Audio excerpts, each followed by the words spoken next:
Good morning, friends. How you doing? It's Michael Mitchell. Today I am at my saltwater fish tank and I am going to be doing a water flush. I just want to give you a few tips on how I do that. It's actually a really easy process, but sometimes if you're like me, you gotta be visual. You gotta see it. So this is what I do. I take two buckets. One that got my salt water in it, and then another bucket. This is empty. And what I will do is, first off, is you unplug the power to everything. Your heater, your filter, your light, and get your top taken off. So you can, and then I get like a little bowl, not nothing too big, to make sure I don't scoop up no fish. Dip it in, put the water in the empty bucket. Recommend about 20% of your water.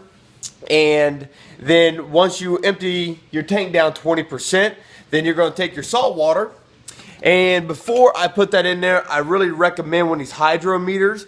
It has a recommendation on it where you scoop this in your salt water and it actually measures the salt in the water. You got to make sure you're very consistent to have the right levels of salt. You don't want too much, not enough. It could really hurt your fish. Because really what you're doing with the saltwater tank is you're literally mimicking the ocean. You're bringing the ocean inside your home. So it's really important that everything you do is real consistent, real clean, and you follow the steps like clockwork, okay? Because you don't want to ever do anything that is completely different, that is going to stress your fish out, and then, that could cause your fish to die. Like I said, so the biggest key is consistency. I mean, consistency's in everything. You want successful anything. You want a successful spiritual life, family life, business life. You got to be consistent in everything that you do to experience tremendous results. Especially in the beginning when you're trying to be consistent with something, it's hard at first. I know with the saltwater fish tank, the first 6 months are the most critical. That's when you're trying to get everything balanced just right.